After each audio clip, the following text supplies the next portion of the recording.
Ladies and gentlemen, and Paladins fans everywhere, thank you for sticking around through the break. It is Dolson here on the desk for PPL Week 2, day number 1.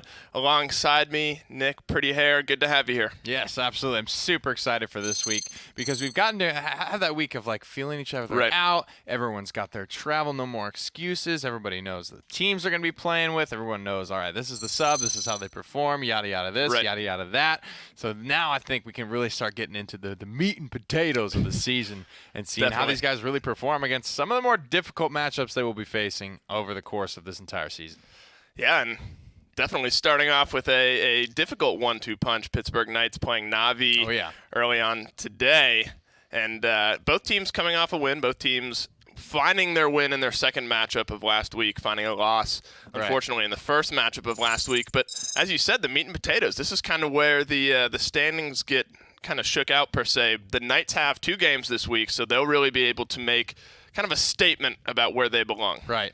And I think for me, I have 2 teams that I have a very close eye on. I obviously expect Envy and Navi to be probably the one of the 2 teams here. Envy looks like they're going to be the number 1 so far. Right. But for Nip and for the Knights specifically, they feel like they have that almost old school Envy Navi thing brewing for them, where there's not a lot of expectations on them right now. And this is definitely more true for the Knights than it is for Nip. Nip have some big boy names on that roster that have had success before, so I think it's a little bit weird to see some of those names fail.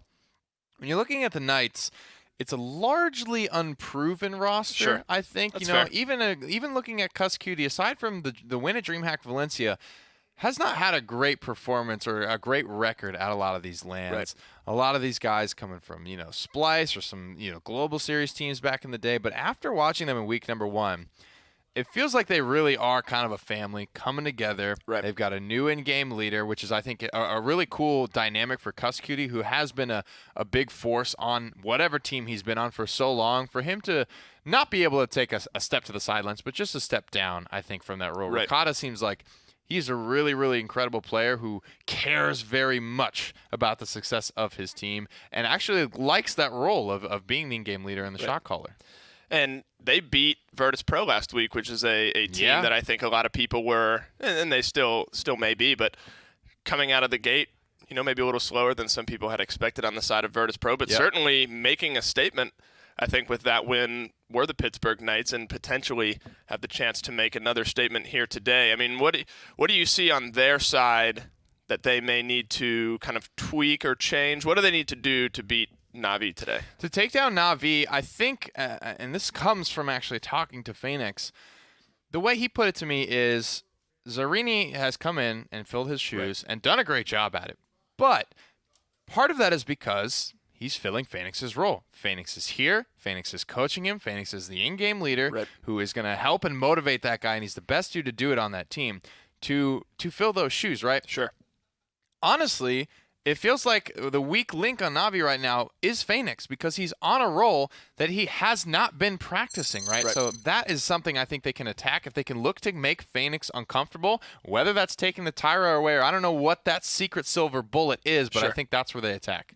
Well, who's going to know better than what their secret silver bullet is, except for Vapor, the head coach of the Knights? We have an interview with him standing by. The coach for the Pittsburgh Knights. So talk to me, my man. This is actually one of the first times we've been able to get you on camera. For those who don't know you in the Paladins scene, tell us a little bit about you, why you're here, and how you're helping the team. Gotcha. I am the coach for the Pittsburgh Knights. I've been involved in the scene for about a year and a half or so. I was on Old Splice. I was on Saint-Ween/BA, which is a PGS team in the past. And yeah, this is my first time coaching as an official coach, and it's going really well so far, and I'm really happy with our team. And I really think that we're going to be very confident today in our match. Well, that's what I was going to transition to, the confidence in today. You're going up against a team that's a world champion, and you're going up against a team that just recently was the finalist to the world championship. Has anything changed? Obviously, you had a very strategic plan against beating Virtus Pro. What has adapted, or what have you adjusted going into this matchup with Navi? Well, playing against Navi is kind of hard because they're a European team. Playing against NIP was actually a really good showing for us, and I think that learning from that match, I think is going to help us do pretty well today against Navi. Obviously, they're previous world champs, they're runner-ups as well, and they're going to be a very hard team. It's going to be a very hard match, and we know that.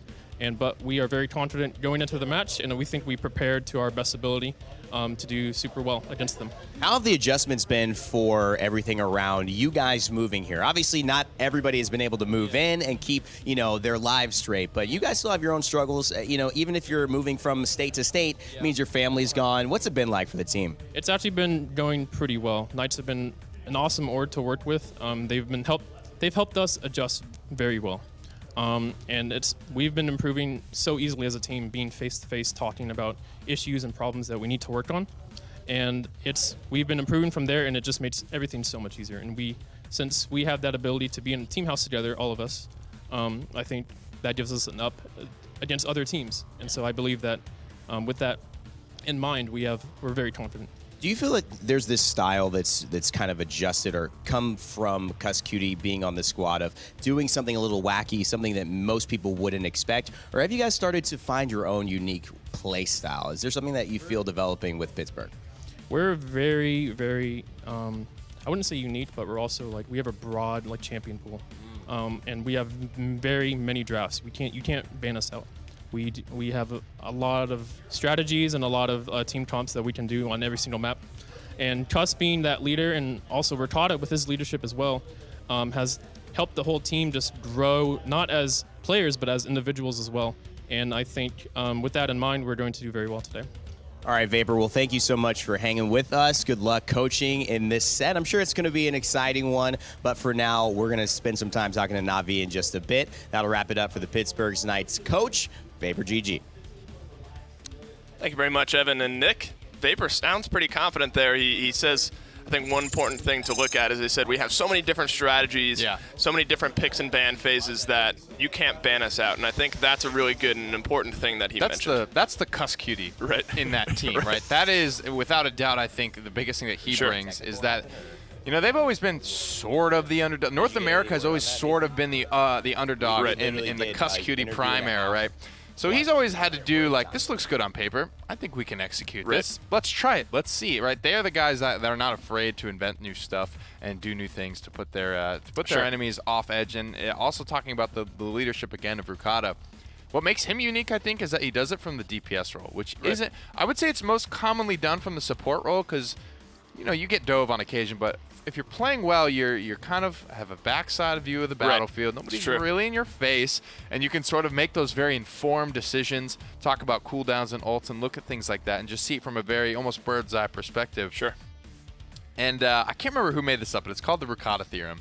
And it's just a simple little YX graph. The more your aim improves, the less your awareness kind of will be. And the fact that Ricotta is a DPS player who at sometimes needs to literally be tunnel vision on a crosshair, it kind of limits your view of the battlefield, you know what I mean? So that's why I think it makes him unique to be able to do what he does from the DPS role. Well, there's lots of stuff to break down on that side. Certainly a lot of stuff to break down on the side of Navi as well. But before we do that, we'll jump into a quick interview. Phoenix is standing by.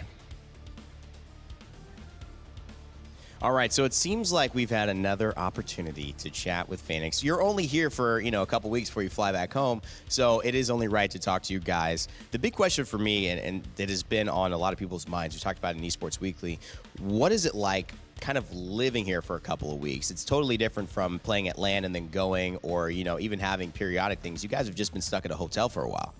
I mean, I've even tweeted about it. As soon as I get done scrimming, I'm so bored. I'm just looking at my hotel room walls and stuff. So we decided to work out as a team and just use the gym we have in the hotel. That's the only thing we did at scrim. That's a smart way to use it, man. Is anyone else channeling that in a different way? Have you seen personalities come up to where it's not just boredom? It's maybe it's fatigue. Maybe it's a little sadness, being away from home for too long. Is anything else come up?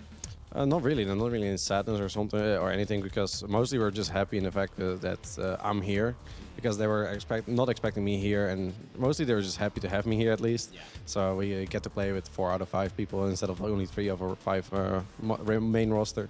So how's the grind with the DPS been going? Obviously, you guys are here every day for scrims, and that was the big challenge that was upon you. Zarini taking your spot, you taking Mutu's spot. Hard shoes to fill. You did a great job. You got 1 win out of 2 in the first week. Now, how are you feeling going into this week?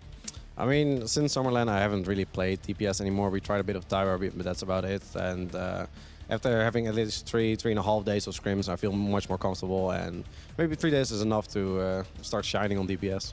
Now, when I talked to NIP about going up against the Pittsburgh Knights, they were very hesitant to play them. Not just because, they know there are good players there. They felt confident in their own skill, but they just were like, they always do something weird. Do you feel that that's the case today, or do you feel you've watched enough VODs, enough scrims, and been able to kind of get at least an eye on what they're going to be bringing out to the table? I mean, for us, like I said in my interview before, is the fact that we have a substitute and we have a role swap. We're just going to play our game, play to our strengths, and if it's going to be good enough, it's going to be good enough. If it's not, then it's not. We got to keep our heads up and know that we're going to be playing with the main roster. It's a long season, so we're aiming for a top 2 spot in the end. Awesome, man. Well, exciting to hear from you. Good luck in your matches today, Phoenix. And that's Natus Vincere. We're going to send it back to the desk to get ready for our first match. Thank you very much, Evan. And Phoenix, I think the takeaway from that one is Na'Vi is going to be the strongest, the biggest, the swollest team here by the end of the season. They're doing 5-man workouts in the hotel gym. No, but he seems confident, right? And for a good reason. I think one of the question marks maybe that was surrounding the team last week was how was Zarini going to do filling in for Mutu? And, some of the roles maybe got moved around. Right. Zarini playing. So it's really Zarini filling in for Phoenix, right, and Phoenix filling in for Mutu. Right, exactly. And that's why I kind of said, if anything, he's led me to believe that truly he is the weaker link of this swap and of this change, because he's been able to coach Zarini and say, this is the way we play. This is what you're going to play. This is how you're going to play it, because that's what I do. That's what I've been doing for the past 6 months. Of course I can bring you up to speed on that. The problem is what he just said. I have not played or practiced DPS since the summer LAN. We're trying to, get a little Tyra in here. Phoenix has a very serviceable Leon, and I think a serviceable Shaolin as well. And if you're looking at the Knights, who are a very almost volatile team where they can play a lot of stuff, he says, Vapor says, you can't ban us out. I think now it's time for the Knights to use that versatility to go on the attack to try and make Na'Vi, who, because of their swaps and substitutes, are looking to be the more predictable team today. Right. Is that... and I think that on the side of the Knights, Vapor said that they have a little bit of that. They have a very versatile draft. They have, I think, in their head, many different ways that they can attack Na'Vi. But, on Na'Vi's side, is there anything that you think they need to change in order to beat the Knights? Or do you think on paper you would give it to Na'Vi if they play the same way they did last week? On paper, I think you can still give it to Na'Vi here, but it is about, I think, making sure everyone is comfortable. Zarini and Phoenix are going to be the most important people to get on picks that they are comfortable with. Right. Where that comes in the draft is hard to say, right? Because I don't think Na'Vi are in such an uncomfortable spot that they need to change the priority, like first picking their tires or something like that. Sure. You will not see that today. Na'Vi do not need to do that, but I think it's something that they just need to keep in mind, is that Phoenix and Zarini are going to be better if they are going to be comfortable. It's not something they're looking to make excuses around for if they lose. It's exactly, I think, the right mentality. And what has put Na'Vi in the position they are in as a team is because they are always confident but never cocky, and they're never looking to make excuses. They're always just looking to learn and improve. They don't take the losses too hard. They take them about, losing a world championship. They take it about an appropriate level of hard on themselves. But I think it's, it's an incredible team with a very, very good mentality overall. Well, it's easy to, I think, look past that and have kind of a short-sighted or a short-term memory, I guess. Since Na'Vi came in and lost to Envy week 1, they did end up beating Renegades, but it's kind of easy to forget that this is arguably the second best team in the world. So certainly not anybody, even with a substitute, that you can, just brush off and kind of forget Spunky was about. looking to three-peat. He was looking to be the guy that won every single world championship Paladins has ever had. So just let that sink in. And this is an important game for him as well, and the rest of the Na'Vi lineup. Coming off a tough match, of course you don't want to be. You want to be 2-0, of course. If you play 2 games, nobody's going to want to lose anything. But this is an important prove-it game, I think, for them as well. The Knights are certainly, they've shown us that they are a good team. They've shown us that they're a team that can win. So Na'Vi, I think this is an important game for them to get a winning record going into their break. And then on the opposite side, the Pittsburgh Knights, the same thing. They have a lot to prove here against a big thing, one of the 2 or 3 best teams in the world. That's a really important thing you bring up. Na'Vi are, I believe, off for 2 weeks. They got 2 bye weeks after they fly out after these games. And you don't want to go home like that on a loss. Right. I don't know if you want to separate on a loss like that. They have a lot on their plate already to deal with as we do get into Ascension Peak. Ascension Peak. This is the first time we saw it this week in, I guess it was the PML. This will be, I believe, the first PPL. Yeah. Ascension Peak. There was an issue where you couldn't make it in custom games for a while, and I believe with the new patch that apparently has been fixed. And we saw it in PML, and the big kind of interesting thing is sort of the point on this map. I mean, it kind of has traditional uphill battles going into either team's base, but the point having that solidified, literally statues in the middle of the point there kind of caters to some interesting champion picks. The bans so far not necessarily looking too out of the ordinary. Getting the Leon out of the hands of Na'Vi, Knights choosing Ascension Peak here. So you got to think they have a plan coming into it. Absolutely, and fairly standard bans here, aside from the one non-frontline ban, which has normally been a Grover, Come on, let's or fight. something that's been power picked in this set. Now we're already seeing. And you were it's talking Leon. right. You were talking about Phoenix having a good Leon. I think it's part of his pool. They're looking to make him as uncomfortable as possible, get him on a pick that maybe he is not quite as good at, playing that DPS role while Mutu is out. Ash, though, starting things off for the Knights here, and not the best win rate, but a pretty high pick rate. We saw Ash, quick math, that's 94%. She was either picked or banned in almost every single game last time, but not having the impact maybe right off the bat that she was looking for. Barrick and Genis, though, starting things off. And I think I like Barrick here on this map. So this screams 3 DPS right at the gate. And I think this is, again, a map that has an incredibly unique point for Paladins. You mentioned the statues and things like that. And I actually think that makes every other front line relative to Inara, which is kind of the bar, better, right? There's built-in cover. The point is gigantic. The reason Inara is so valuable is because normally she's got to walk out onto an island, a little circle in the middle of nowhere with no cover, and just hunker down and take some damage. But that's not necessarily the case on Ascension Peak. It's won by your rotations and the angles you can hold. Otherwise, these point fights will easily go for 4 or 5 minutes. Do you like Eevee on this map? It's hard to dislike Eevee, I guess, on any map. A good Eevee player can make it work, but on this map especially. It's good early, not necessarily for the map, but because I feel Na'Vi are setting up to go into a 3 DPS, and if you're going to go into a 3 DPS, Barrick is maybe going to be your only tank here. So if Eevee is getting 3 potentially very good matchups, easy, squishy, lockdown targets for herself, she's going to have to be careful because there's a lot of damage flying around in this composition.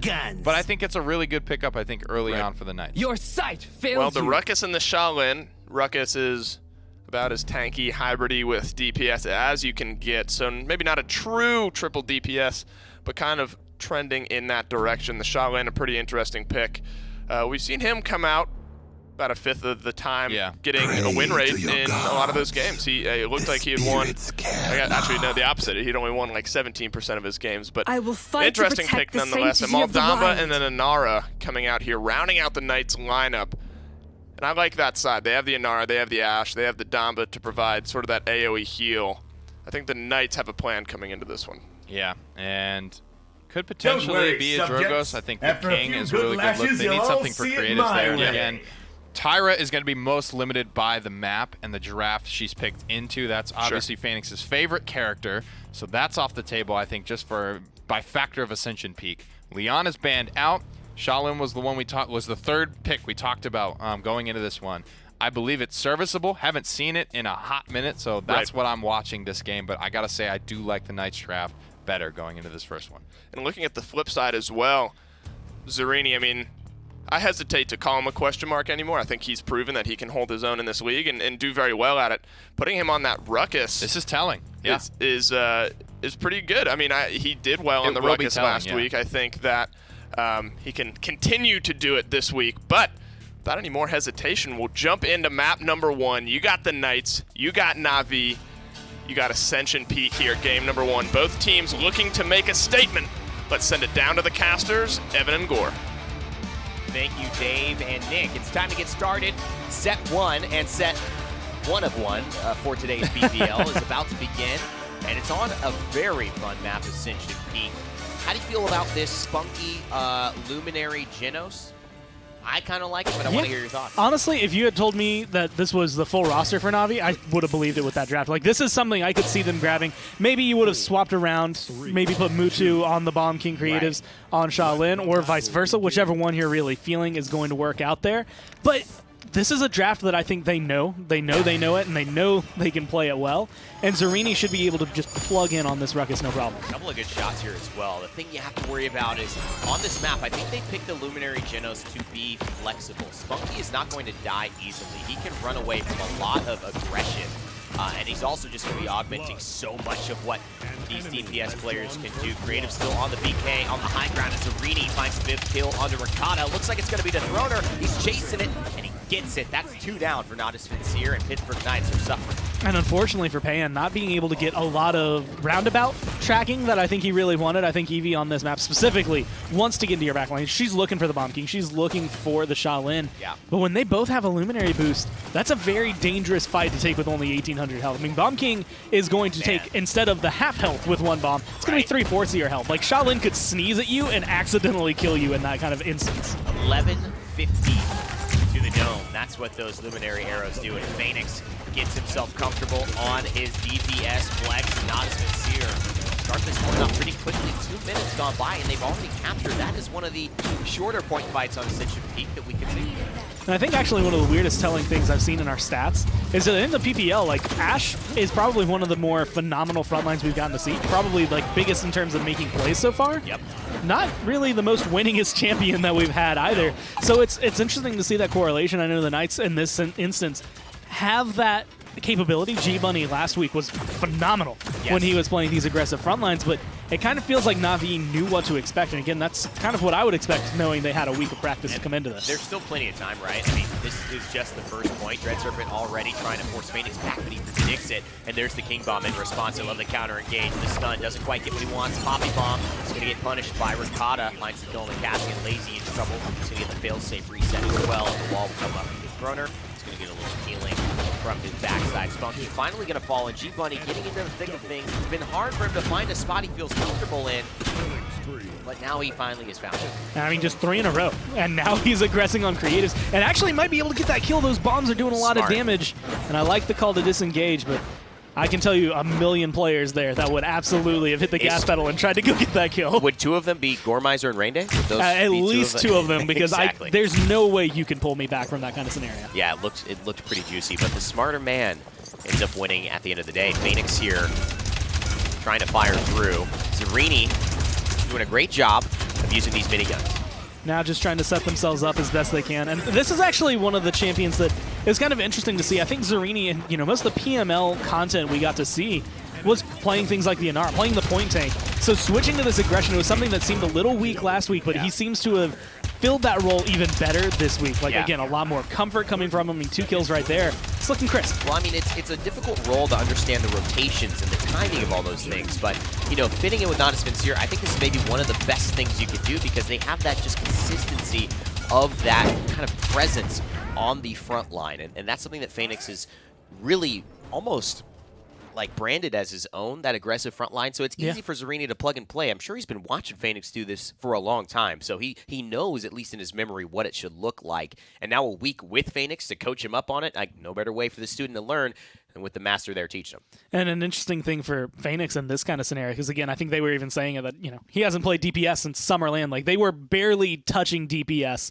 and they only had to because Fnatic was forcing triple DPS almost every single game during that meta. It was like, if you didn't play what Fnatic was playing, you were lost. You just didn't beat them. Yep. And so Na'Vi were able to adapt to that. And Phoenix was the one who was kind of like that flex of, okay, well, hey, you're playing Shaolin this game. Have fun. He did the little dance. I think we have an A highlight reel somewhere. But he's 1-4 right now. Like, he's not the one making the impact. I think it really is these front lines that are going forward with it. I mean, 4-0-5 for Lazy, 5-1-5 for Zarini. This is actually literally being won by the core. It really is. But right now, G-Bunny has the ult, and this is a good moment for him. Obviously trying to make things happen, and the sound is real. You see all the ultimates coming through. Slade, Zarini is G-Bunny, and now he's looking to find one more here. Creative's going into the ultimate. I'm not sure G-Bunny's going to be able to get out of this one, at least the stun, and that will be the kill. Natus Vincere trying to hold on to this, and Lazy not dying yet. I mean, just this aggression. This is something that you don't get to see out of a lot of teams. There's a lot of, I want to say, maybe timid pushing when it comes to, do we want to get aggressive here? Do we want to actually try and push this? Na'Vi, no. They will commit to it. And that's the one thing I think that, again, as a hallmark of a good team, if you are ready to commit to what might be a bad call. This guy calls someone out and says, we're going to do it, and it's not the right call, but your team commits to it, that is something I think that Na'Vi is doing incredibly. All right, well, 99% on the point for Natus Vincere. Pittsburgh Knights have 27, and the Throner trying to battle it through. This is that corner Inara likes to hug, but the Damba healing is not enough. I mean, trying to grip onto the edge, but Creatives is there. And for every champion that Phoenix cannot play, Creatives can. So the flexibility is still there on the damage side of things, and that's why it's so hard to try to ban out the Leon and expect that you've got him figured out. I mean, there's a reason this guy is an MVP trophy, right? Like, it's not just because he's really, really good at the game. It's because he's really good at the game on so many champions. Probably the keystone, like, you could label him as a DPS if you wanted to, but this guy is probably true and true flex. He will go from a Bomb King to a hit scan to like something like Shaolin, like, and he'll play them all equally well. It will fit the team perfectly every time. Like, one of the things Na'Vi has had, and Envy kind of stepped into this role, other teams are finding it, is just that flexibility opens up so many doors for everyone else to be that comfortable.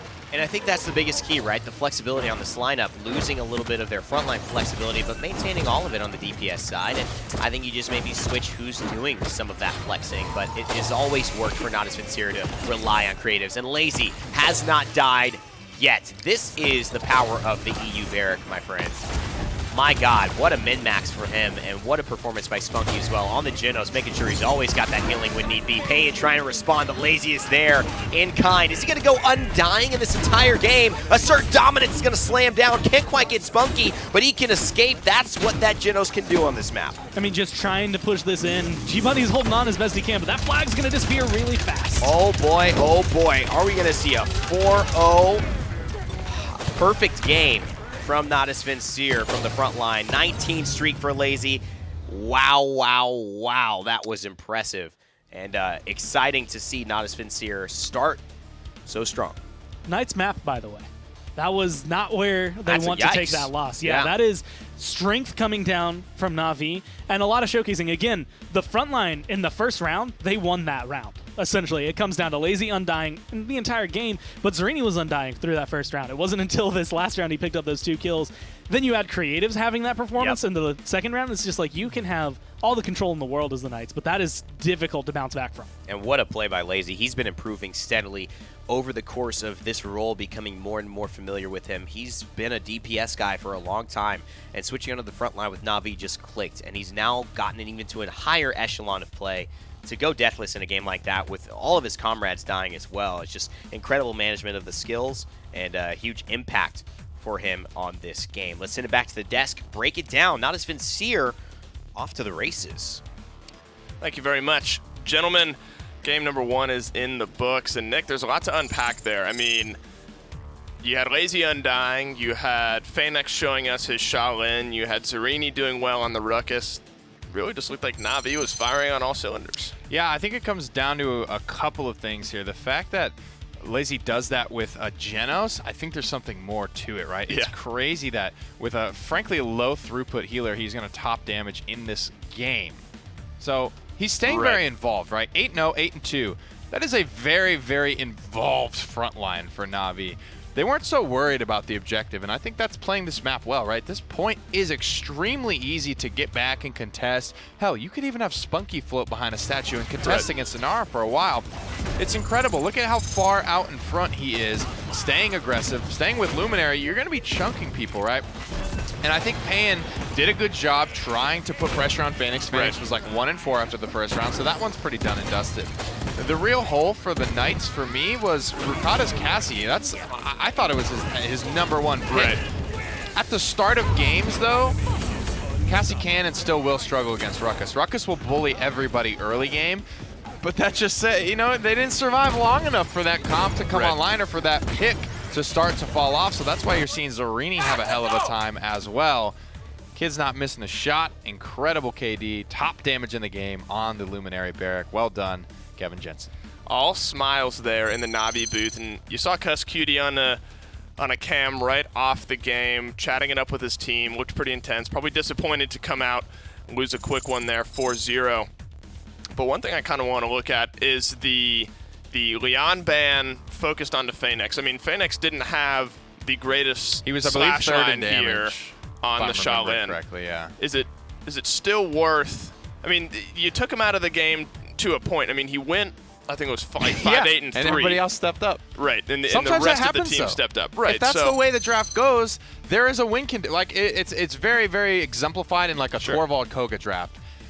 That's the win condition, right? And Right. if Phoenix has a bad matchup, tough. He's still getting some damage out. His slash line might not be pretty, but if he's dueling out with Pain the whole time and keeping his attention this whole team fight, I think there's still value. As an Eevee player, sometimes you don't always get the kills. I love my Eevee, and I'm still, I might be 0-4, but if I'm, getting a lot of distraction value and having 3 people look at me, I think there's still value there. I really don't think the Shaolin was too much of a factor this game. I think everyone else from Na'Vi was so glorious there. Right. That Phoenix kind of definitely fell under the radar.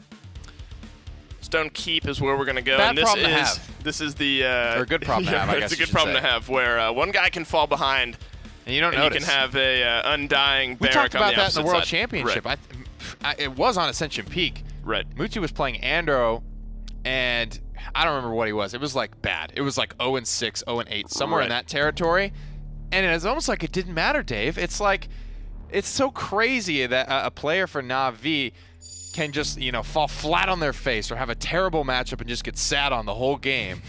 But that's why they're such a good team, is because everyone else will say, all right, we have a massive advantage to exploit because So much they're is going going so in. hard Right. at this one guy. Right. And that is the true hallmark of a good team, who can take momentum from your enemy and kind of turn it back against them. Well, on the flip side of things, you now have the Cassie band coming out against Ricotta. Not the best showing in game 1 for the Ricotta Cassie, but you pointed this out, and I agree in that last week he made huge plays on the Cassie. I mean, that's certainly something you have to look at. Looking just to make the Knights a little bit more uncomfortable here. Torvald's going to be banned number 1 on the side of the Knights. And I kind of wanted to bring this up on the back end of our last conversation. I guess we'll see here in the next 30 seconds. Ooh. So I was going to ask if they look to ban out the Leon again. They don't do it this time. They go Phoenix, Torvald, giving Lazy his Barrack back though. Part of first pick Barrack, man. What a time to be alive. God dang it. I think part of why Na'Vi banned the Cassie, it's super good right now. Ricotta's super good at it, but they're also first pick. And if they ban something kind of, wacky, it's not like it's a good ban, but it's not the top tier ban that we always see all the time. That's Khan, Makoa, Torvald. Those are the meta bans. And so now they leave themselves open to get something that they really, really want. And so far, it's going to be more of the same. Literally the exact same. Maybe some picks are reversed here, but Barrack Ruckus Genos, the exact same. The Leon and the Drogos, though, coming out on the side of the Knights. I mean, if you're not going to ban away the Leon, you pick her. That's essentially the same thing as banning it away, but Luminary, Genos, and Bomb King, that's literally the exact same lineup here from Na'Vi, and why would you change? You get a clean 4-0 sweep.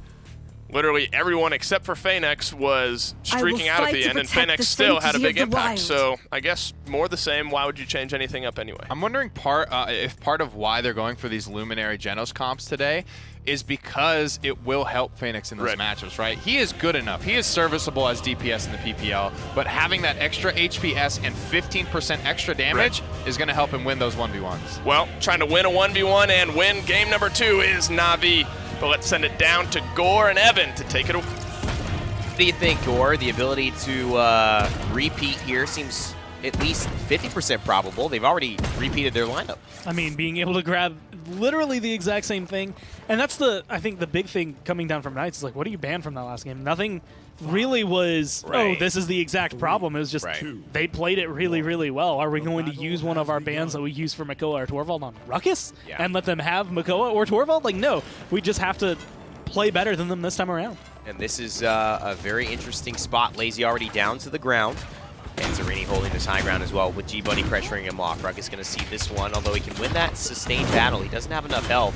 And Spunky, this is where it's going to be a little bit more treacherous, so to speak. Ricotta finds the angle. This should be a dead Zarini, and it's not. That is unfortunate. Pittsburgh dropped the kill, but Payan somehow picks it back up.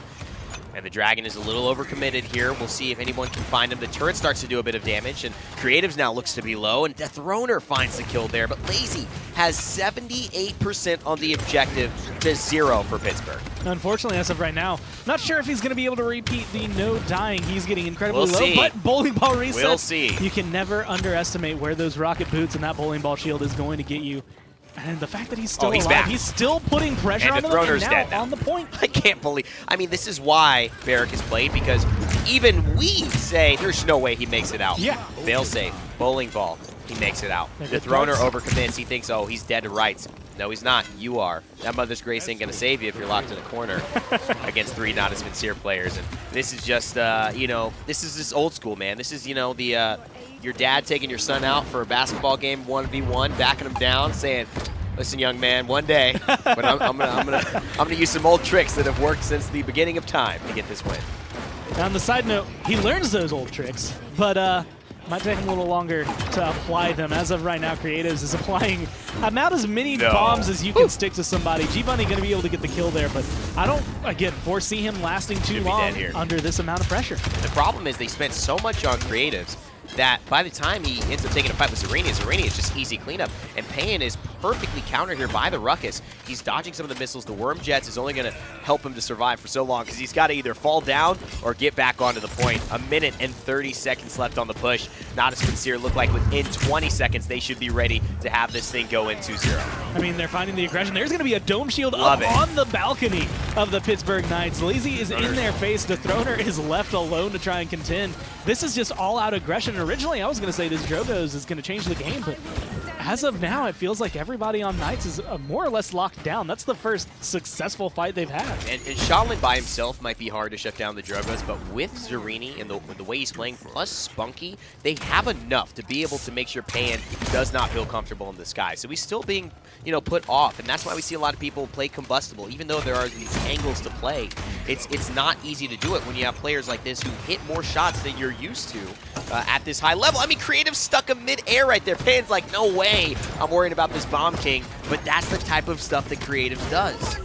I can't think of many times that I've seen a Bomb King hit that angle. From down here up to where we saw that Drogo's floating, there's no chance most players hit that. That is Creative's being as good as he is, but Knights finally get a reprieve. They get rid of Lazy. They finally open up the door. It doesn't matter how great everyone's playing. That's news. Once you get rid of that front line, it creates at least some room for you to be like, okay, look, we can at least move out of the base a little bit now. It took Lazy a game and 4 minutes to die in this set.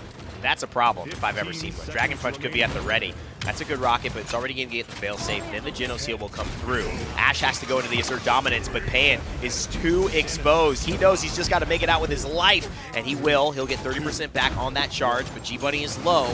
Good heal from Grover. That's the Blossom, and that's the defense.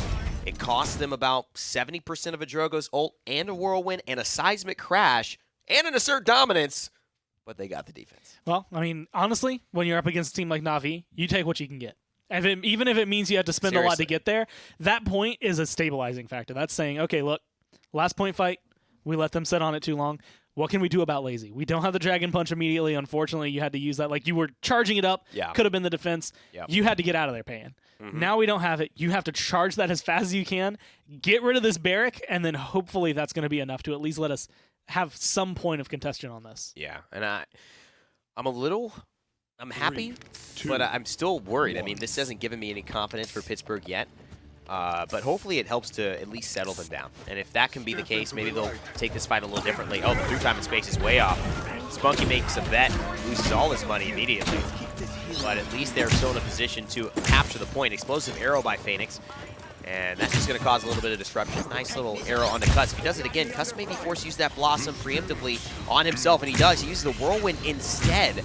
And so now the Throner is without that huge ultimate. He does the hot thing on Shaolin. Phoenix finds the kill on Ricotta as well. Post Enlightenment, and 42% counting for Natus Vincere all the while. And now being able to get aggressive, kind of pincered between Creatives, Phoenix, and Zareni. There is nowhere in this room that feels safe. There's damage all over. Finally, Phoenix is going to get taken down. But, I mean, I'm going to have to say it this way. At what cost? Yeah. And I love this meta that's just being kind of almost cemented by Natus Vincere against Pittsburgh. This triple DPS with Genos, with the, you know, the ability to have that Ruckus plug and play. If you think that you know, it's the Bomb King, it's the Shaolin that's the big key to this. I think it's really the Ruckus. And to say that the sub Zarini is performing so well and fulfilling such a huge role, it's such a testament to his ability to adapt and play at this level. I mean, if you can plug in with Natus Vincere, 2 ways to go about it. Hey, anybody can plug in with Natus Vincere. They're all that good. Or this guy's really special and deserves to be in the PPL. I mean, as it is right now, definitely deserves to be in the PPL. And again, this comes down to those questions. I can not sure what to say. I can see it in the meme video already. I can see it too. I don't know how to follow that one up. That is a literal untoppable performance just because there's no way up.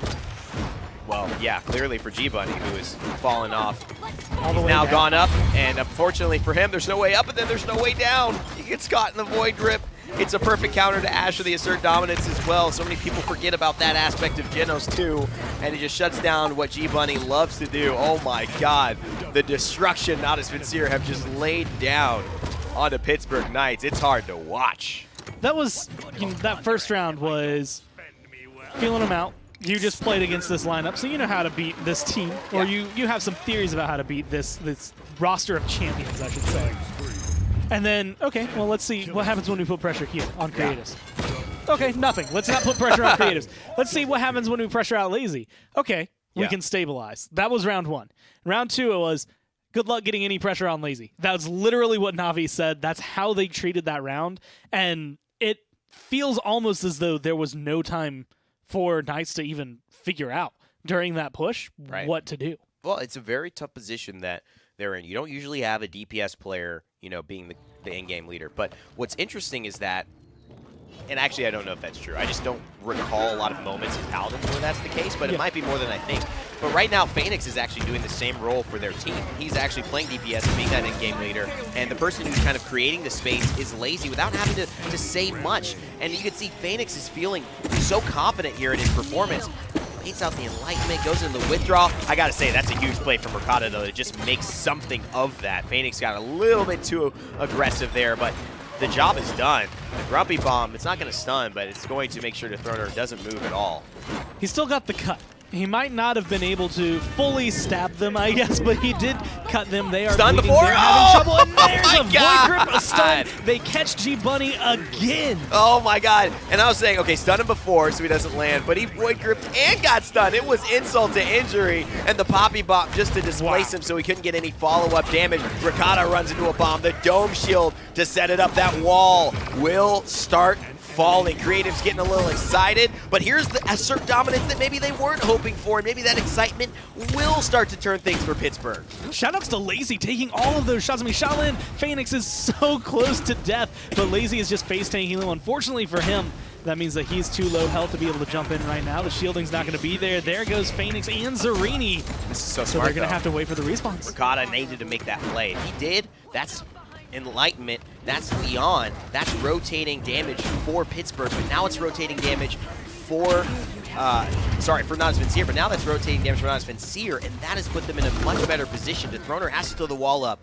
but they've done a good job of holding back, so now it's almost a 5v5. Spunky is low. If he goes down, this could spell it being over for Pittsburgh, and they capture it against all odds. They stabilize, and they take a point off of Natus Vincere again. And I have to say, I think it comes down to G-Bunny when he finally gets that ult off, right? Like, every time he didn't get it off, it was a huge win for Navi. The one time he's able to come in, he gets a big stun, a lot of damage spread that allows his team to come in and clean it up. I think Ricotta making plays, Payan making plays, but G-Bunny definitely stabilizing that round. There were 2 moments that that round was about. It was definitely the overconfidence of Navi, and this is where Pittsburgh can capitalize on. Navi being overconfident. You got guys on crazy streaks. You got them feeling like, oh, this team doesn't know what they're doing. One, they used the King Bomb onto the Ash when Spunky had the Void Grip. So that would have done the same exact thing. You could have killed him. Didn't need to, like, overload. It was funny, but then you weren't able to zone out Dethroner. You weren't able to zone out any DPS. The other thing was Phoenix in the beginning. Remember he tried to take that 1v1 with Ricotta? He pushed by himself and Ricotta won. That was a big turning point in this fight. If Ricotta dies there, I think it's over and they can zone. They get not only just a little bit of zone, like the full zone. Everybody's going to be coming out of base. I think Dethroner was like right behind him right afterward. And imagine Dethroner being stuck there with creatives to look at him, but no presence of a Leon. That, again, changes everything. There's no chance for them to touch back. And then G-Bunny slowly trickles out. Everyone would trickle out one by one. It becomes easy to funnel them into one doorway, kill them off in there, and keep the Knights locked up, which is what they're trying to do right now, keep them all locked up. But again, losing that point, still have half of a comeback mechanic going to the next round, even if you don't get this push. Wow. They're looking pretty good. But they are good luck on point getting G-Bunny out of the air. It's a minigame in itself for G-Bunny just to get his ultimate off. They're playing Duck. Not even the right time. He's literally just got to be like, can I even get it off, guys? I think he needs the ultimate. He needs to use his ult preemptively at full health. He can't use it the way a lot of Ashes like to use it when I'm at 100 health. Let me jump up in the air and land because these noobs I'm playing against in my casual games aren't going to be able to hit me. No, these guys have a plan. They are ready for you. They're anticipating it, so you have to change the pace of it. And I think G-Bunny's starting to figure that out. It's been rough to learn the lesson, but I would expect some more preemptive assert dominances in the near future. I mean, doing whatever they can. Ricotta getting aggressive, and he's finding good shots, but I mean, it's all over the place. Is it hitting Lazy? Is it hitting Spunky? It's going back and forth, back and forth. Unfortunately for him, he wasn't able to kill anyone in time for it.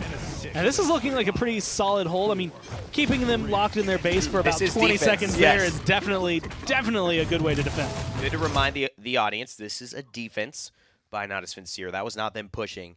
That payload just never moved at all as Phoenix stares down his nice crisp Alienware 240 hertz monitor, which I'm lucky enough to have in my home now, and it's been a long time coming, but it is a beautiful experience. The transition to just smooth frames all the time. I got to tell you, it's a beautiful thing. I know it's hard for him to think about his peripherals right now. They're just working as intended. In the middle of a PPL game, he just goes, man, this game looks so good at 244 hertz. At 240 hertz. Like, I think if somebody ever gave an honest plug like that just because it was real, I mean, it would definitely make you grab something. Oh, yeah. You know, if he just wasn't even sponsored, he just said, I got to say this, guys. It's so good. It'd make me grab something. That's for sure. Cuskuni now trying to grab the lead in this game, but they got to tie it first. Natus Vincere 1 point away from finishing off this game and putting it to 2-0 at the set. This is, like we mentioned, a really tough time for G-Bunny to use that assert dominance, but he gets fully healed. What will we do now? Unfortunately, come through the room, take about half his health. Already. Again, in that very awkward position, but the heal is coming through still. No Whirlwind available as of right now, 29, 30%. And there's going to be the ult, and that's getting more aggressive. Yes, he was still low health, but that was to get into the back. And what's good is that he has forced them into the area where Dethroner is going to seismic crash. Great heal from Cuskuni, and now Lacey could be in trouble. Creatives is trying to follow up. The wall will leave Inara to herself. Here the King Bomb is. And this is not where Inara wants to be, but she's just got no hope except to walk. Creatives actually, for some reason, decides to not use that King Bomb to kill Inara, and maybe tries to go for someone else. G-Bunny, no assert dominance. This should be the end of this game. Natus Vincere look to be in control, and nothing the Leon can do will change that. It was seeming like it was going to be a Natus Vincere win, and it turned out to be the case. And a little shaky, again, on that ult, very towards the end from Creatives. But admittedly, I think it was, I'm going for Inara. Oh, well, she's CCing me. Exactly. How am I going to stun her? Like, what am I going to do? Yeah. He still, I think, hit some damage. I don't know who the damage connected with. I think it was Inara. But being able to lock them down like that, keeping them in fear of the point, right? That King Bomb rolls through. Who on Knights, other than a CC immune Nara, is going to think, let me get in on that. What he might have tried to do, actually, is instead of being, like, vulnerable and not having his abilities up, he realized the Inara CC immune, so I can't stun her like I wanted. I'm rolling into this wall. I could try to turn around for half a second, or I could just, like, cancel it and then maybe get damage and now be throwing bombs, using poppy bombs, so my grumpy back in the game, etc. So, pretty interesting stuff. Natus Vincere 2-0 in the lead over Pittsburgh. Thank you very much, gentlemen, down there on the desk. Game 2 goes the way of Na'Vi again, and honestly, just more of the same from game number 1. Literally the same exact lineup. And honestly, it looked like they played the lineup pretty much the same. The Knights were able to answer back a little bit. They got a couple points here off of Na'Vi, finding a little momentum, but Na'Vi just playing that lineup to a T. And a bigger performance, I think now we can talk about this Shaolin from Phoenix a little bit more. 10 and 8, solid slash line, ton of damage. She's not being sat on by an Eevee, I think, most of the game. But the big story for me is Luminary Bomb King, man. I mean, this is so tough. I'm just watching like 2 bombs go out in the span of about a second and a half. I think you were feeling the frustration of it. I do get frustrated. That's why I started to play it, because I'm like, if you can't beat him, join him. Join him, absolutely. Yeah, and Creative's been a stalwart to get through Like this this, entire right game. here. 1, 2. And it's like, he gets stuck and goes, okay, time to react to this damage about to come in. He turns around to go back into spawn, and he's gone. He is dust in the wind. I guess I'll die now. What's that? That meme with the old Guess guy? I'll die I guess now. I'll die. No, another storyline to watch as well. We saw it in the previous highlight. It made its way in there.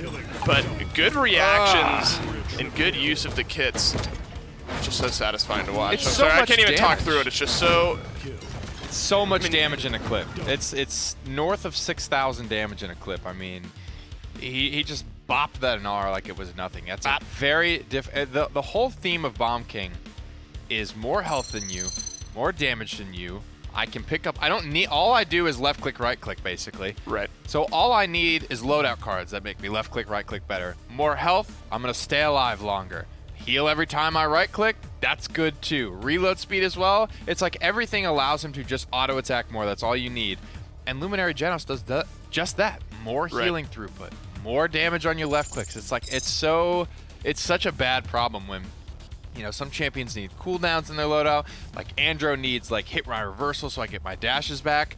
All Bomb King needs is more things that allow him to stay in a fight longer and left click more often. Luminary Genos exasperates that problem, and it's such a difficult thing to deal with.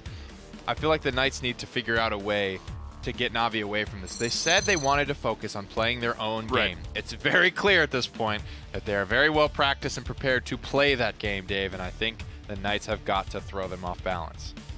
They're going to try to do just that here on Warder's Gate. So back to the Knights pick. That they picked game 1 on Ascension Peak. That did not go their way even in the slightest. Na'Vi picking up Stone Keep. And now on to Warder's Gate, the Knights' second pick of the round. And you kind of mentioned this. Do the Knights start to take away some of those pieces of the lineup that Na'Vi's played 2 games in a row here?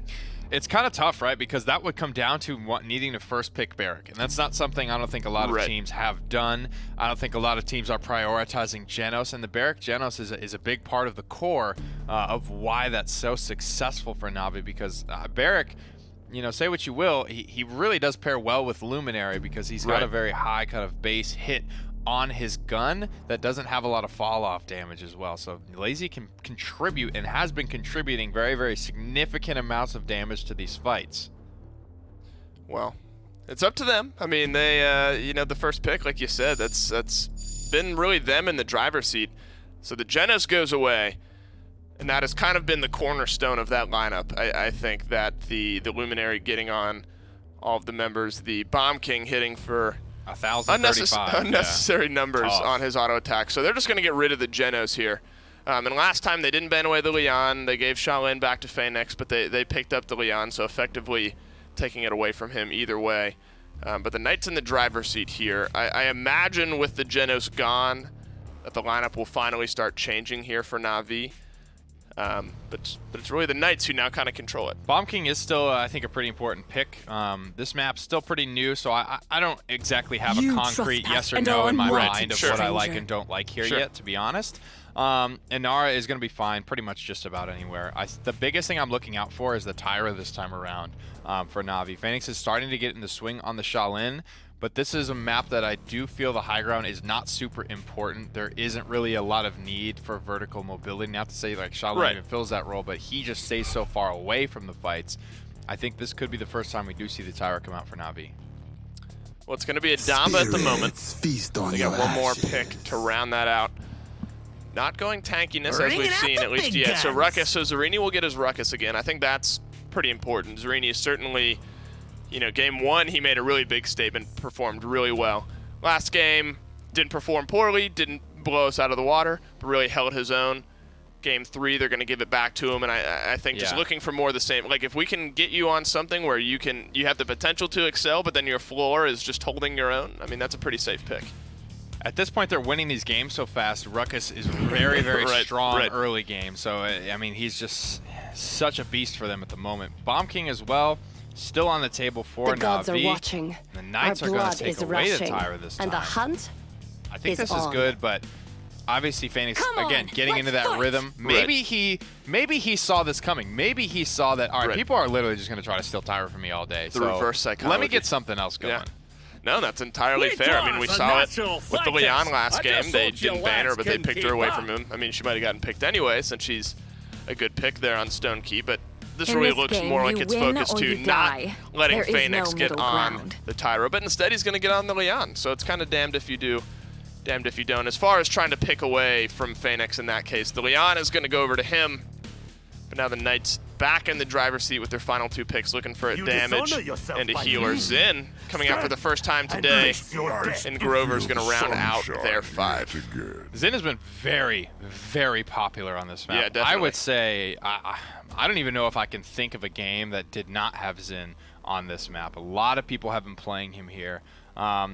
And a lot of ability to dive in the backline and stuff, but he's got to be careful because he's not going to be able to get that support from his healer if he's too far away. And the King, again, for creatives, he's been a big win condition for Na'Vi on it, and he is going to stay very comfortable. Again, Na'Vi feel like they do get a solid little 5 for themselves. No, definitely. I think they do. And Bomb King doesn't need Genos to perform well, obviously. I mean, Genos really just exacerbates it. It makes it bigger, it makes it more annoying.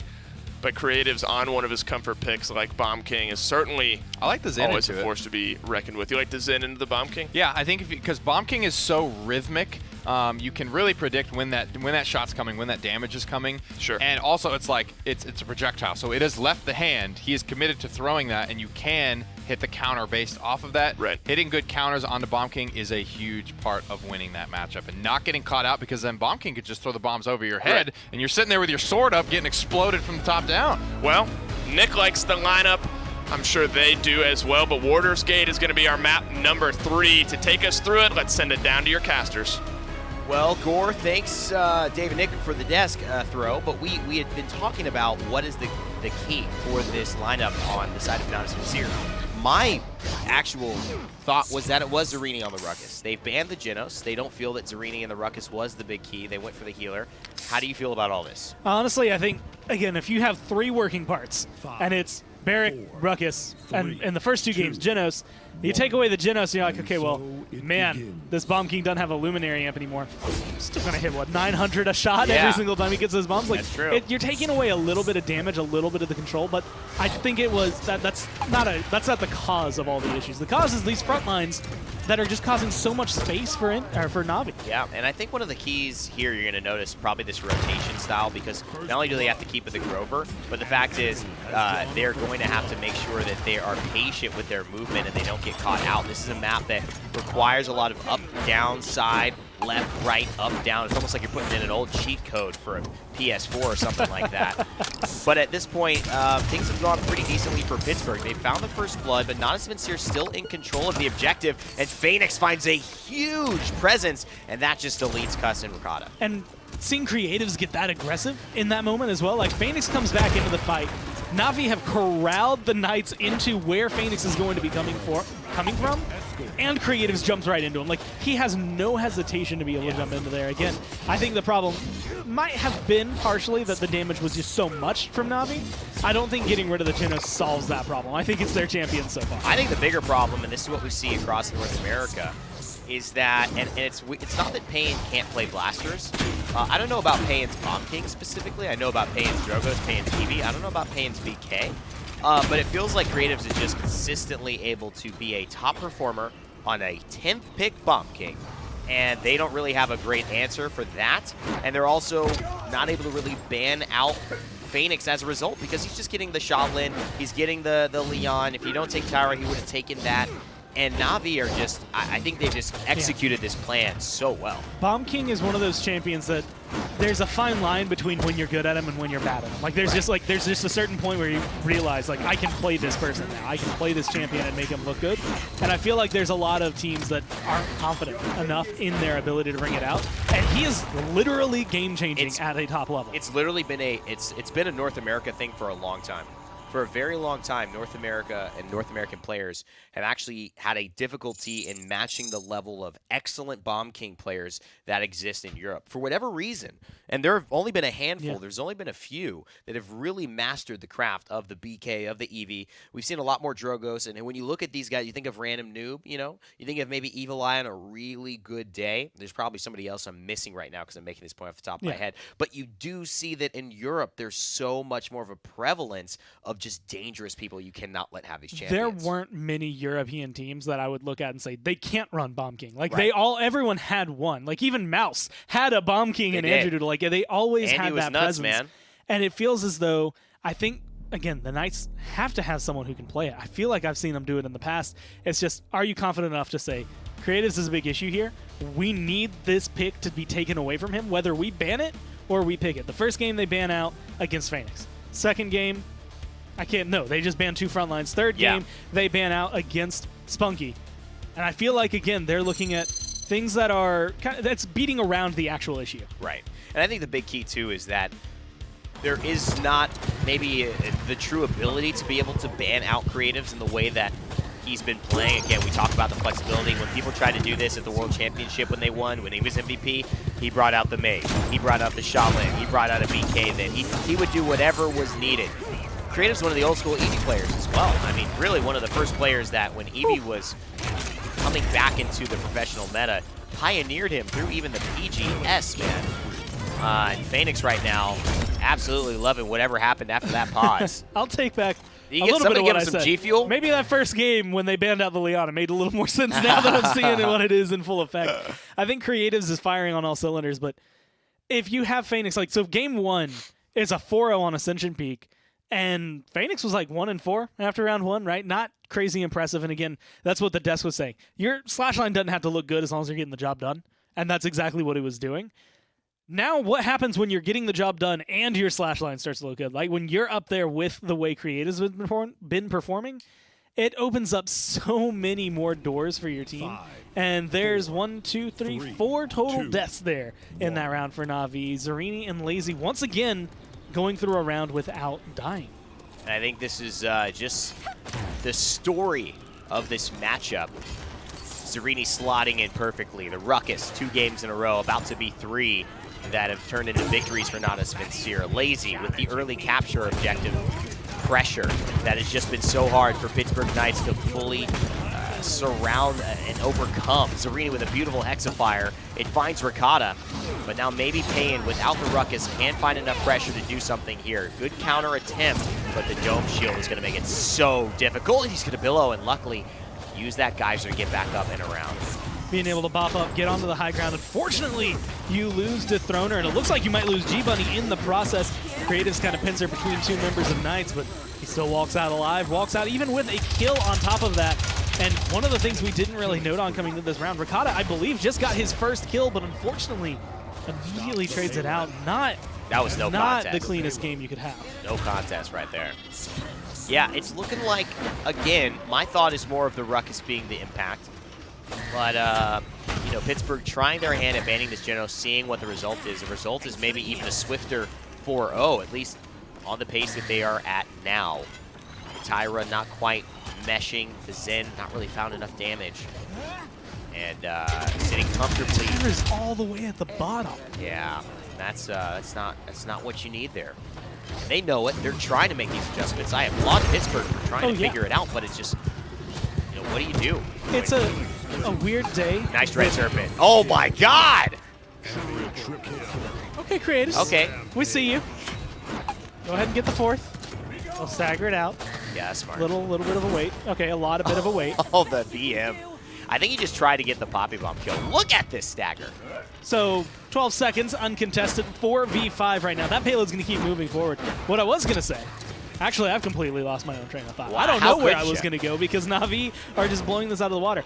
Best of 7s. Normally you think of these as you have plenty of time after game 1, game 2, game 3 to figure out what's going wrong. Oh, Na'Vi are so flexible, I don't know if you can figure it out. And here you go, G-Bunny. Oh, man. Just a little off the mark there. The Assert Dominance lands out of the area of contest, and the people contesting die. Natus Vincere in about 6 minutes score. They take that one on Mortar's Gate, and they are looking by far the better team, at least today. This is another point. Coming into this, everything being on LAN, obviously LAN performance is probably the most important thing for these PPL teams to be able to get picked up. Zarini has head over heels proven himself as a player on LAN in these these points, and I don't know what the overarching goal is here for Na'Vi, but it's clean right now.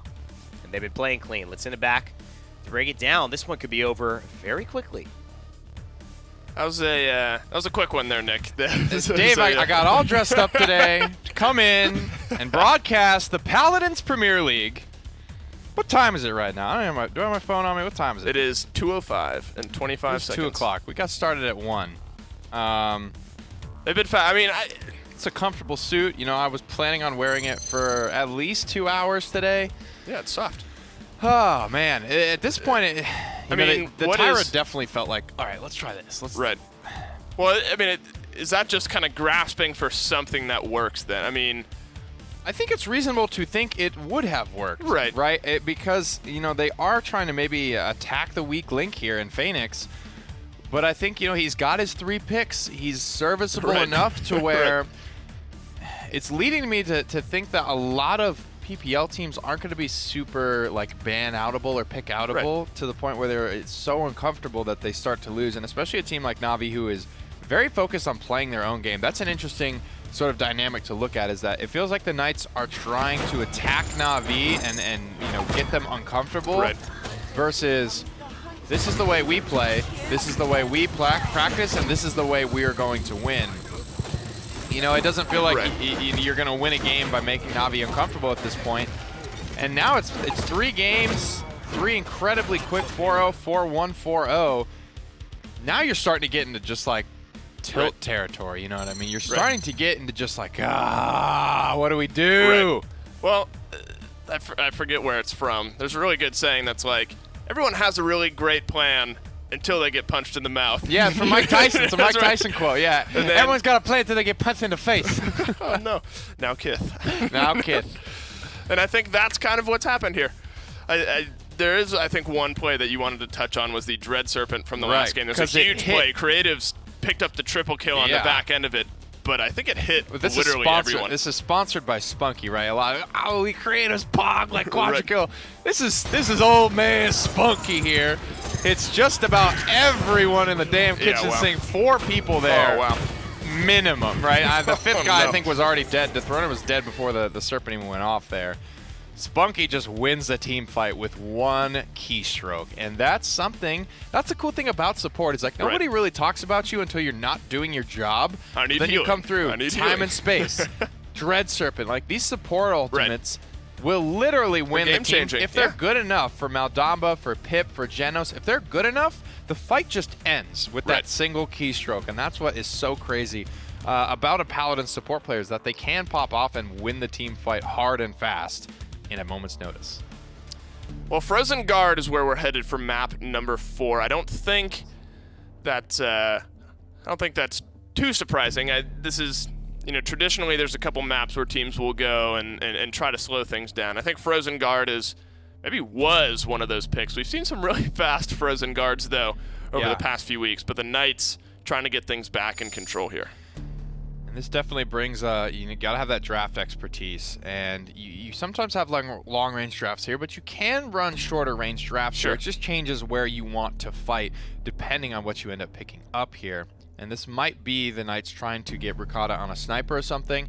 Another pick to, again, look out for is, I believe, the Xin. Xin is, starting to be actually very, very popular here, to where I'm almost surprised where we don't see Zins on Frozen Guards and on Warder's Gate at this point. And Naraban, for 4 front lines, I don't know if it has to be the first pick, Barrack, but Barrack has been a big part of Navi's success. Definitely. And there ain't a whole lot of frontliners left. No, Lazy was on Barrack 1, 2, and 3. Made splashes in games 1, 2, and 3 on the Barrack, so they finally say, all right, we're going to take it away. But that leaves open the Genos and the next time you the see Leon my as well. banners, So potentially run. a Bomb King coming out for Creatives later on if the Knights don't steal him away here. What's left? Ruckus, Fernando. Ruckus, Nando. Terminus, Ash. I don't think. Oh, yeah, Ash is. So Ruckus, Fernando, and Ash. Knights could take away Ash, though. And then the at that point.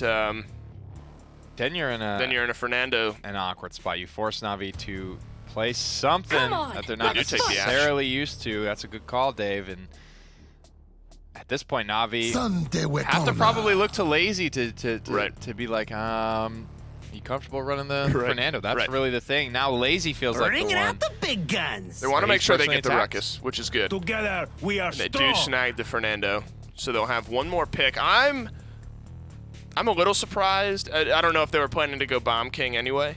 That they picked the Fernando. I mean, Knights don't necessarily need any more. I mean, I guess they could have picked the Fernando and really just dried up the tank well there, but that potentially could have waited till 5th pick. But Knights back in the driver's seat here. They have both their damage dealers to go. Yeah. When they do that, it's just we want to keep this open for a counter pick at the end, right? We know we need Fernando. You know when you're not picking Fernando there when champions are made by the paths they choose. You need something when like Bomb King is the highly contested pick still left up on the table, and you need him or he's going to go to the Knights, right? That's when you kind of take him there and leave Fernando for your last pick. But now they have the full view of the Knights draft and can say, all right, what rounds this out? What does round it out? 15 seconds left. Could be a Zen here. I don't think that's outlandish, but Bomb King is what creatives have been playing all and you set get the long. Genos back as well. And there's something to be said for I'm just in such a rhythm on this character at this point, to where it doesn't really matter. They do have the Void Grip. G-Bunny was really struggling to land as a certain dominances against both the Void Grip and the King Bomb stuns here, but it will be the Shaolin. So which one does Phoenix go into? I guess Probably Leon. I would say definitely Leon, actually. He made waves with Leon on the Stone Keep game. Excuse me, last game in the Warder's Gate game. He did a great job there on the Leon. But the Knights have a formidable lineup as well. Ricotta gets his Cassie back. The Victor is close to a sure thing damage-wise as you can get, and they get the Barrack and the Ash. Honestly, leaving man, just Fernando over to Na'Vi. Aside from like the Tyra last game, there really hasn't been any like question mark champion picks for the Knights for me. It's really come down to just in game, like it's fallen flat on its face. It's coming down to how they're executing these team fights. I don't feel like their drafts have really been too bad today. No, and I think more the same here. Both teams have good drafts. Both teams have a lot of potential. Looking to make it a clean 4-0 sweep is Na'Vi. Looking to get the reverse sweep underway are the Pittsburgh Knights. But to tell us more about it, let's send it down to your casters on Frozen Guard. Well, thank you guys, and it's time to get ready for what could be the fastest day of the PPL, I think, in PPL history, if we get one more game going the way of Natus Vincere. I mean, everything so far going exactly the way they want. This will be the true test, though. Is it the Ruckus?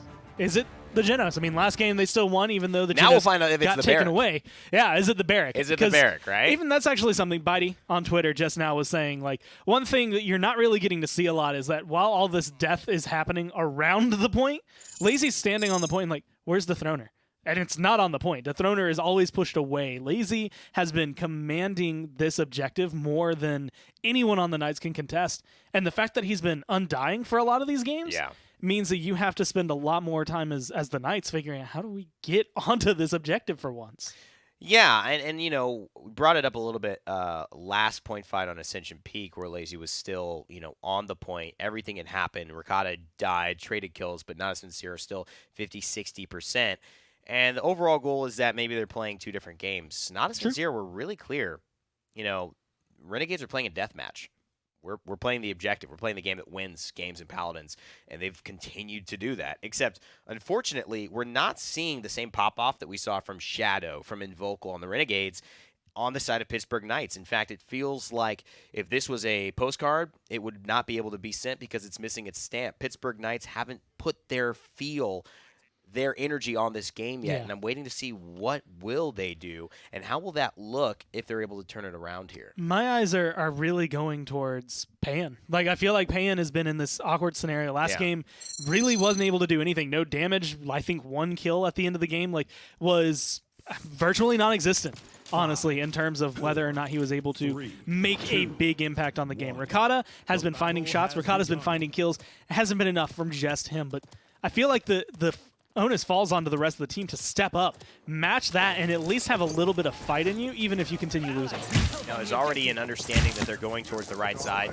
And what Creatives does with Shaolin really well, and what you'll see is just the impact of having such burst damage, but also consistent burst damage. 1,000 is a lot. It scales really nicely with Wrecker. Barrack shields are going to melt once those Wrecker 3 start up, but Payin and the burst mode grenade combo is enough to tilt things towards Pittsburgh, at least for now. But again, 2 different games. The objective still going the way of Natus Vincere. The good shots from Cassie, though, that should be enough to get rid of Zerini, but he's still alive, and that's been the big issue. Ricotta right now, I would say, is playing a direct counter to what Zerini has, but if Zerini doesn't start falling, this Ruckus has had such a huge impact, and now he's in your backline. And Lazy just doesn't have the ability to contend with his defense as well as his offense that he brings that's so difficult for other front lines to bring because they don't come from that DPS background on the Fernando. He has to have a shield up to be fully defensive, but he can't use his damage. When he does have the ability to flank, he's not as tanky, and Lazy looking to melt right there, so maybe the Fernando pick has been the key. Maybe the Barrack was what was mattering, but still, Pittsburgh Knights yet to really cement themselves on the point. Dethroner now with a turret finally, and hopefully that shield cooldown will start to come up. And it's this kind of moment. Dethroner on the point alone isn't enough. You have to have Payin here putting pressure onto Phoenix, putting pressure onto Creatives to make sure that they're not able to find those shots and kill off that front line as easily as they have in the past. Wow, they're giving it up, huh? They're scared, dude. Look at this. It's not a pause game, by the way, ladies and gentlemen. They're just waiting for that barrage to be done. No one's on the point. And to me, it's surprising that during that time, Pittsburgh don't step on the objective, knowing Natus Vincere just waiting that one out. Through time and space. That's what. You feel the heat if you're on the side of the Knights, but you don't quite get connected with it. But unfortunately, 87-81 right now, it's still in control. Lazy finally going down, creates some space for Dethroner to potentially move back in. Much better fight overall for Pittsburgh Knights. Payin feeling confident on this victor. He's got the 2 big kills for me, Zerini, and then earlier on he found Creatives. The Heat Haze is coming through, and Creatives will make it out for now. And it doesn't mean that overtime won't take away. He's going to step right back on, but Pittsburgh Knights going to get him right back off. This is the first lead they've had in this set. And this is definitely feeling like a map they understand. Last week, they were the ones who were bringing in the Torvald Koga on it, so you can maybe attest that win to that kind of composition working well on this map. But this time around, it's definitely them understanding the fight, kind of the ebb and flow of where you're going to stand if you're Na'Vi. And it comes down early. Like you said, that barrage comes out, and everyone on Navi's just like, we're going to hide from it. Yep. He maintained 60%, I think, is the low end, or the high end, I guess, that you maintain if you use that and just don't shoot anything. So almost immediately, Payin has that ult back, and it comes into effect later in the fight. And it's a really good just adjustment and really just general fight from Pittsburgh Knights to slowly but surely find the lead. And we are seeing that although Lazy in the background now doing a great job of distributing damage, finding a double kill, looking to find himself a triple here and forcing them into the eyes of Phoenix, it eventually starts to pay off, but earlier on it was a lot more difficult for him to find those meaningful plays. Not being on the Barrack, that seems to be a huge key to throw them off. And again, when you look at it, and you were kind of showcasing the differences, but Barrack throws his shield down. It's actually nice and wide, nice and tall, so he doesn't have to look really side to side or in front of him. Yeah. And he's using his damage abilities. Plus, he has his turrets that are healing him, and him, usually vice versa, healing them. Yeah. But then you have all the resets. You have a bowling ball shield that keeps you alive. So your shield, a bowling ball shield, the failsafe reset, which then gives you another bowling ball shield. Like, again, his effective health is going to be somewhere around 6,000, really, than the 4,600 you see on paper, if not even higher than that. Versus Fernando, who is locking himself out and still has angles that he can get hit by. Like, it's just kind of tough for Lazy. And the key for me is the flexibility. The Dethroner can get into the back line with a dash, knowing he can get back out with a shield, a dash, another shield, 2 turrets, and a couple of shots. But Fernando, if he goes over to the back line, he throws a shield up. The second that shield falls, 16 seconds. That's it, man. And he's just trying to get out and run. And that armor, I mean, once he dashes, he's out of breath for a little while. Not the best cooldowns in order to keep yourself alive. Really good at being the point tank, but you can see his ult charge. That's really where he comes in handy. And that's what I'm wondering. Na'Vi have the Immortal. Probably not going to use it here. Honestly, might be even more worthwhile. If this just goes in, just let it happen and keep your ults going into the next round. Trying to find Cuscuity here. Cuscuity trying to actually battle back, but beautiful stuff from Lazy to realize that the support was low. Ricotta makes a pretty aggressive play, backs off. I like this movement, getting in, getting out, forcing their attention. The key here offensively is to try to get them to look different directions, buy time for your teammates, and they've done it perfectly, but Phoenix and the defensive advantage just seems to be tilting in the favor of Natus Vincere. Great slide as well to stay alive. And Cuss is a little disappointed. I mean, that face says it all right there, doesn't it? I mean, you're in it, and I think that's the feeling of we're in control finally, and then Na'Vi kind of reminding you, like, you're not out of the water yet. Like, you're still in some shark-infested water. The sharks are still biting at you right now, even. You can't feel safe just because you were able to get a point over us. You have to be still timid, still cautious, and maybe not as aggressive as he was in that one boxing match when he was trying to, beat a Leon as Moldamba. Could happen. Not the easiest thing in the world. I need you to not use any more shark analogies because I'm already uncomfortable just imagining that potential situation. Oh, being in shark-infested waters and just I still think being in them? The phrase Thinking I got out and shark-infested being waters back? is really weird because sharks live in the water. Yeah. It's human-infested waters for the sharks. That's true. Oh, my God. We're the virus. I know a bunch of I am documentaries before and Gore some quits climate to change become a, scientists that can tell you that's true. Yes. To write his new, science fiction novel. And, In the eyes of a shark. yeah, exactly. In the eyes of a shark. Gore quits to become a marine biologist and just study sharks. Gore, I wish you the best. And I know you'd look very nice in a scuba suit. That's a scuba suit. We'll see how summer rolls around. Okay. Maybe I'll get one. We'll see. Zerini here firing with the miniguns. And getting just thrown up and down. I like the Hexafire into the Immortal as well. Unfortunately, he's hitting his teammate more than anybody else, which is an interesting way to go into that. But it does keep him alive, and they do find G-Bunny, so the results are really all that matters. Phoenix is just honed in Absolutely. on this Leon right now. And that was one of, normally I wouldn't think too much about it. It's like, okay, cool, yeah, the Leon's hitting their shots. But Phoenix, again, making the switch to DPS, but the flick he had from shooting an Ash in the air around, and even though it was a turret, but he flicks around and just shows that turret's one way. Dude. Yeah, he made sure that turret knew its place. That turret won't look at Rubu again like that. No, never again. That's my man, okay?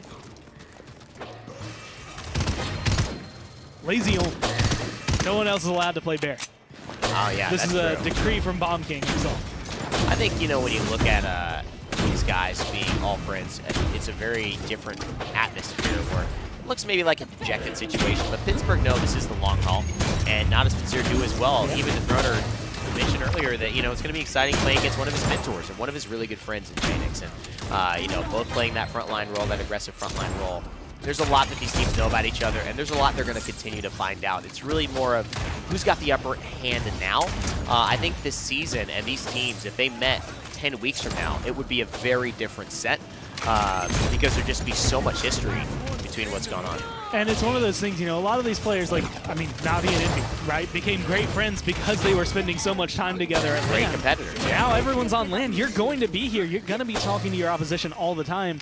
And that's one of those things. You learn more, I think, about the game being able to talk about it. There's a lot of stuff you can only learn in-game, but there's some theory crafting in Paladins. There's a lot that goes on behind the scenes that goes into maybe the coaching aspect, stuff like that you can only learn from discussing the game with people of the similar mind. And your meta game has to change too. There's 55 seconds left, and the records are starting to come up. But what you do to win games 1, 2, and 3 of your first set against one another, it's not going to be the same things that you can do to win sets game 1, 2, and 3 of your 10th set or your 20th set. You're going to have to, know that they're going to be prepared for strategies that have already worked and have an adjustment. So who can adjust again faster? Creatives here into the Heat Haze, and Pan is in trouble, but he does at least find a follow-up kill. Gus Duty being the one to initiate that. Great shield from Lazy and a great Immortal as well. Zerini now has so much damage, but they're going to peek and poke and find enough to finish off the Ruckus in his ultimate. A double kill from Ricotta, looking to make it a triple kill. Misses the disengage, but he should have this one on Lazy cleaned up. Being able to find it a little bit too late for the timer to give him the official triple, but being able to find 3 on his own, gets aggressive, makes the play his team needed when his team needed it most. Ricotta, again, has been showing up, someone that you should always keep your eye on because of how well he can aim. Yeah. But today, it's a very rare form. Sometimes we typically will get to see, players, I want to say like under pressure. Rock Monkey under pressure still is hitting every shot, still is usually doing pretty well. Ricotta hasn't really gotten the opportunity to shine in this because it almost always feels like he's kind of in a like 2v4, maybe a 3v5, like the scenarios where the Knights are just down in the fight. And his team in Envy gives him so much room to work on. Rock can stay pretty focused on his role. Ricotta can't really do that. He can't like just stare down, through the eyebrows, like Nick likes to say. And just think about him. He's got to help command this team and talk about what they need to do. Cuss may be the in-game leader, but as a captain, there's more on your shoulders than just shooting your shots as Cassie and hitting it. You have to be a part of the overall discussion for how to take these fights, and right now, they decided to take the high ground. Lazy back on the objective, 15%. Now they activate the scout just to make sure nobody has gotten into the back line, and they haven't. They know exactly where Natus Vincere is. And the shot's still coming out good from Ricotta. Unfortunately, everyone on Na'Vi knows what to expect out of him. No big crazy ult combo this time around. No Hexafire Immortal. In fact, not a lot on the side of Na'Vi right now to be able to find themselves any amount of room. It's going to be up to just a good old-fashioned team fight as of right now. There's only one ult available, and I don't see Phoenix using his until either someone's incredibly low or he really needs the immunity. Oh my god, but Ricotta finds the easy kill. He kind of baits Phoenix to going towards the middle of the ice cubes because all the pressure is coming from the right side, and the second he does, he has a blast shot ready and waiting. Ricotta has certainly shown up today, and the Pittsburgh Knights finally looking like a threat against Natus Vincere. Good Dread Serpent as well from Cuss. They get the kill on the creatives. This should be their point if they can get Lazy off soon enough and continue the zone. And being able to find that Dome Shield's available as of right now. 48% rising, it's even ground, but one zone is all you really need on a map like Frozen Guard. It looks like someone is getting a little aggressive coming up around the side. You can see off to the right there. Phoenix deep in the backline, watching Ricotta's head from the back, and might be able to find the kill, but doesn't connect with the inline. Oh, and a great play from G-Bunny as well. Phoenix maybe got a little antsy, and look at that, 2 shots, and that is already a dead shield. You talked about Barrack melting. Man, Fernando is just not able to keep up. We thought it might have been the Genos. We thought it was maybe the Ruckus. But what ends up being maybe the biggest game changer is Lazy off the Barrack. And Pittsburgh Knights are staring at one more push to be able to take their first game in this set. And Fernando is in such an interesting spot because I think in terms of what he can accomplish as a frontline, he's good. I just think everyone else is doing it better right now, and that's the biggest issue for him. It's not in. He's got some decent damage. He's got a good shield. He's got pretty decent mobility and a fantastic ultimate. But the ult is only over a certain range, and it only keeps you alive at a certain amount of health, right? The shield, once it goes on cooldown, it's down for a long time. That dash only goes one way, and it's similar. Cooldown's just not going to come up fast enough for you. Whereas Barrack is bounce in, bounce out. Hey, look at me. I'm literally just a little bowling ball rolling around that you can't destroy. And I mean, that scales late game, right? Double resets, mobility. That scales no matter what time of game you're in. Lazy, everything that Fernando does at this point, not going Scorch, falls off late game. Formidable falls off. Your shield falls off as Cauterize and Wrecker build up. I'd almost like to see people try to see if they can get Scorch back in, or almost, go for a super early game comp, which Natus Vincere's is not. The Genos is not the early game comp that you just want to have, That's more of like a Grover on a Bright March type clumping situation of a front line. But I think maybe just see if that Scorch can make a difference, because that's the one thing that doesn't fall off late game. It's the damage, from the Fireball. But right now, it's just not as deadly, and the range is very limited, as we're seeing. One of the things I feel is kind of pushing and pulling on this map as of right now is that the Knights, like they've regained control right here. Yeah. But one of the things that we haven't really been looking at is not just like where Fernando can be, but the fact that we're not seeing crazy plays. Like Lazy's going undying throughout all that. Barrack isn't undying in this game. The Throner still has those deaths, still has that pressure coming to him. And, 4-3-17, pretty solid slash line, admittedly. Yeah. But we're also looking at the fact that this Genos banned out earlier because, hey, man, this Bomb King's doing a lot of damage. Let's take away that supplementary damage. Yeah. Genos doesn't do well from behind. No. Or, honestly, even on even footing. Right. I feel like he doesn't do that much. You have to be ahead for him to feel comfortable. And Na'Vi aren't ahead. You're feeling, I think, the lack of healing and the lack of real true damage coming out from them right now. And I think, at the end of the day, there's two things going here. It's not like Natus Vincere couldn't win 1 point and they win the whole set. 1 point, they win the whole set. True. So this is a little scary. The pressure's on Pittsburgh. They've got to win. And you're right, playing from ahead. If they get a lucky kill early on, that Hexafire trades. I feel like Zarini's Hexafires have just been off. Maybe it's just the lack of understanding Ruckus on this map. Maybe it's the way that Pittsburgh Knights have forced him to take fights, but he's always under pressure, never really getting kills off of it. If they do that, this could be game over pretty easily. But Rakata's been phenomenal. The Throner's resets have been very, very good, and they've shifted their mentality to focus on the high ground and the objective, and it's worked well to counter out what Na'Vi has had work for them in the past. In a lot of control. If Spunky can hit a Jera-esque ult That's at the true. very beginning, and you get a quadra kill, that will absolutely win them a game as long as they can zone right afterward. But I think that's hoping for a ton. All 5 ults available on both sides, except for the Dread Serpent, so only 9 out of the 10. Scout just used, so vision is granted to Knights. I wonder, are they baiting? Are they baiting this hallway so Spunky can find something here? Because that's such a true statement. They do want this. The Assert Dominance is ready. And with the Stellar Wind, he's going to be able to get out of it. He sees all 4 of them clumping up. Lazy is there. Here it comes, Spunky! He misses, and they dodge it out. It's almost as if the bait was understood, and they allowed it to happen so they can get out at the end. Lazy trying to chase down Pain. Pain running for his life. The Fireball will come, but there's not enough damage. Lazy can't close the gap. One more Fireball do it, but he goes for Cuss, and maybe he should have saved that for Pain. The shield comes up. Can he find the kill? At least he's going to trade, and oh no, he almost makes it out alive, but he doesn't. Phoenix cleans up Cuss, and it ends up being a positive trade for Na'Vi.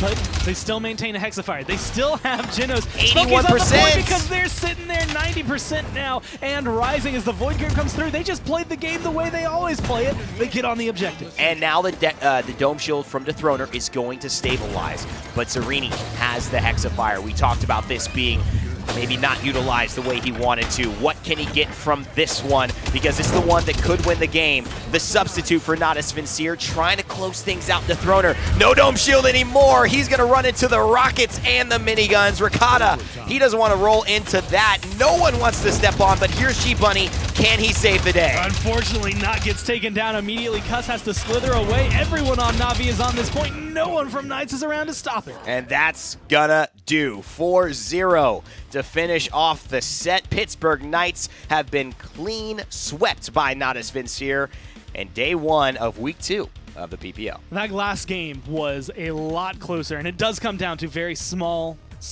things in that last fight that just give Na'Vi the leg up. They're baiting it. They recognize how the Knights want to fight, and they're just like, come at us. Come at us. Let's just organize this in a way that our composition is actually going to eat you. And what was crazy is that the objective pressure that Pittsburgh had used to actually cement their fight in the beginning of this was totally avoided at that last point because they were worried about the through time and space. And Spunky, he was baiting it out. They were waiting, but that turned out to be kind of in the favor of Natus Vincere at the end of the day. Great adjustments from Pittsburgh, but they couldn't grab the victory. Natus Vincere, all hugs and smiles as they win yet another game here in the PPL. Game and set and match going the way of Na'Vi here. 4-0 on their side, and they were really just in the driver's seat this whole time. They had a game plan set. They put that game plan into action, and then they made it work. Pittsburgh were able to slow it down. I think one thing that you have to look at, they mentioned this on cast as well, is the Barrack pick, in that I think it really changed up the way the Knights had to play. They took it away. They took away that first pick Barrack in that last game and were able to stabilize a little bit, get some point fight victories. But Na'Vi able to fight through it. Yeah, they tried to take the Tyra, tried to ban the Leon, tried to ban the Genos, tried to do this, tried to do that. Nothing quite worked, but definitely getting Lazy off of Barrack and getting Creatives off of Bomb King. I think those are 2 big notes, and they definitely objectively got closer than they ever were this entire set. 15-10 though. I mean, Phoenix on Leon. Yeah. Woo-wee! 5-13, not quite the same story there. Creatives on Shaolin, everyone on Shaolin. Struggling a little bit today. Definitely still a bit of a fringe meta pick, but for me, that final round could have been won. This game could have been won by the Knights. I think there's a Dread Serpent right at the end of the round that sends us to this 3-3 point fight from Cuss that hits both frontliners from Na'Vi, but there's nobody really around from the Knights to like follow that up. And then the round just kind of ends. There's no overtime. There's no nothing going on. and then that dome shield from Dethroner, the very last dome shield we saw, was unnecessary at that time. He got back in. It's not the second he kind of came into the room, Na'Vi immediately conceded the space to him because they didn't have any front. There was no frontliner up and in range. Nobody that could actually push Dethroner off of that objective. So I think if they had a Dread Serpent, if they used their dome shield more effectively, that absolutely could have been a round that the Knights did win. It's, I think, a big story. As you see Phoenix there, smiling and waving, feeling good after the set. Yeah, you have to feel good. I mean, you literally cannot do better than a 4-0 sweep. Ladies and gentlemen, your weak link. 15 and 10. Yeah, right. Well, that's kind of what I was going to pivot to was, I mean, he played the Shaolin. He played Leon. Yeah. I forget who he flexed to in that. Just played Shaolin and Leon today. Oh, yeah, you're right. He only played those two. But the counter to that is like, all right, either you're going to ban or pick the Leon. You can ban or pick a Shaolin. But, like, at that point, you're investing so much to block out Phoenix. I think today he did a really good job of showing that he's not a natural DPSer. I mean, if you can really say that. He's got his 3 serviceable characters, though. Exactly. And that's really what you have to look at in that. I know there were some, maybe this will happen, whatever, with substitutes coming in. Oh, right, Tyra was the third. I think a lot of people prepared for Tyra, but he never brought it out, right? I think... especially after last week as well, people are just not necessarily trying to take Tyra away from Phoenix, but just trying to take Tyra and use Tyra. And I think he showed us on a lot of maps, Bright and Jag, definitely her stronger maps, and those didn't come through in the set today. Right. But I think you will, even not against Na'Vi, I think you will start to see people go to Tyra a little bit more often. I think it's very new, and in that interview, I kind of I ask a little bit about Phoenix about, is there a comp that you pick it into? Is there a comp you avoid it against? Is there a map? Blah, blah, blah. And he seems like there is a lot of nuance to it, so I think it's going to take time for teams to learn when is the right time and what is the right map. Right. Well, a lot of teams in the process of figuring themselves out, trying to figure out what everyone is doing on the opposite sides. We'll take a quick look at the updated standings after today's match. Just the one. So maybe not way too much movement going on. Na'Vi solidify their place up there with 2 wins, 1 loss. 6 map plus or minus Pittsburgh Knights drop a couple slots with their second loss in the split, but still having that one, keeping them up in the middle. Of course, they play Kanga tomorrow, so good opportunity for them to bounce back as well. I can't wait for Space Station to get here. Yeah. I just want to come out and say that real quick. Those guys are awesome to watch, and they've done it on ping for so long. They've done it so much catch up. I want to see this roster on that sweet 240 hertz with gigabit fiber internet. I want to see these guys just come out guns blazing. That's such an understated thing. We were in there doing the play test, and they're like, all right, press F whatever to bring up your stats, and it was like ping 0. Yeah. And it was like in my life. I've never What's up? never experienced that. No, but great set today. Na'Vi really putting their best foot forward, showing us that they still firmly belong in that conversation on potentially one of the best in the world. But to tell us more about how it worked out for them today, we have Zarini and Phoenix standing by for a quick interview. Well, we're here again, Zarini, Phoenix. Congratulations on your win, first of all.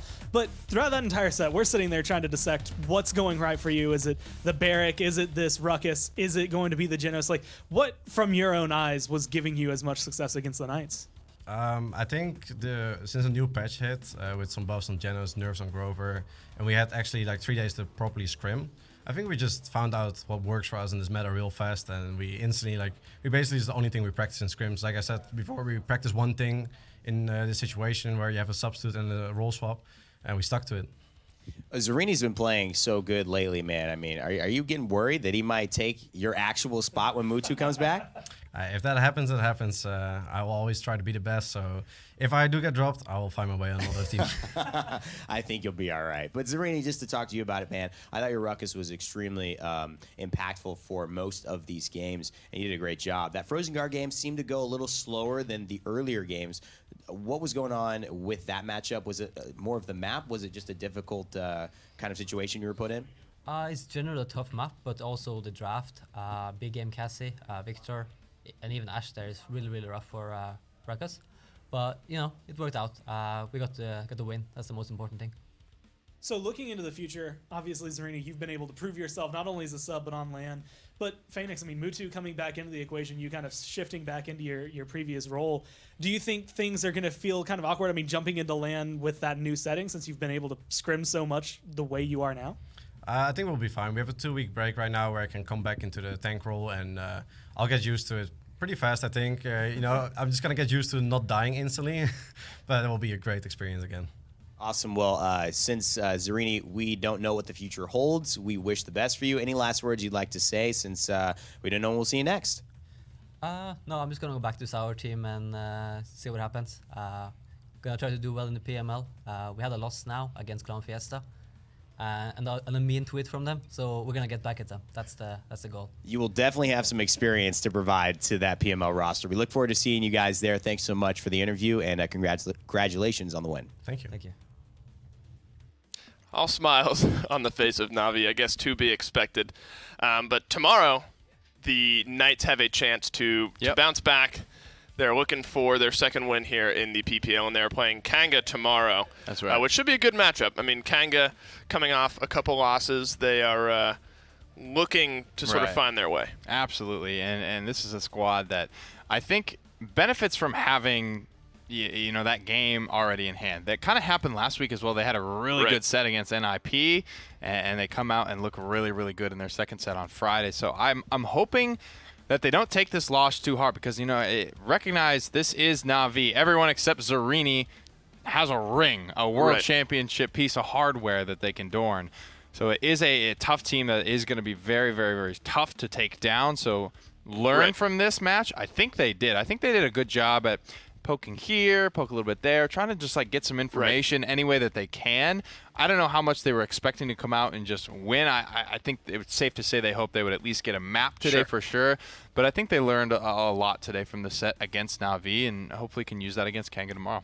No, and we talked to the coach this morning. We talked to Vapor, and he kind of mentioned to us how we have a lot of different drafts, we have a lot of different game plans, a lot of different ways we can go about things. And I think today, you said it best, is sort of absorbing what a team like Na'Vi can bring in. They're realizing, okay, first pick Barrick might not be as weird as we maybe all expect it to be. Here's a good lineup, things like that. So lots of different stuff to look at. I think tomorrow will be a good opportunity for Pittsburgh and Kanga as well to sort of find their footing again, find their win. And it'll certainly be one to watch. But it was a quick day. It was a fun day, though. Na'Vi finding the 4-0 win here over the Pittsburgh Knights. Tomorrow, same time, same place, 1 p.m., we will have the Pittsburgh Knights looking to bounce back against Kanga Esports. You don't want to miss it, so make sure to tune in.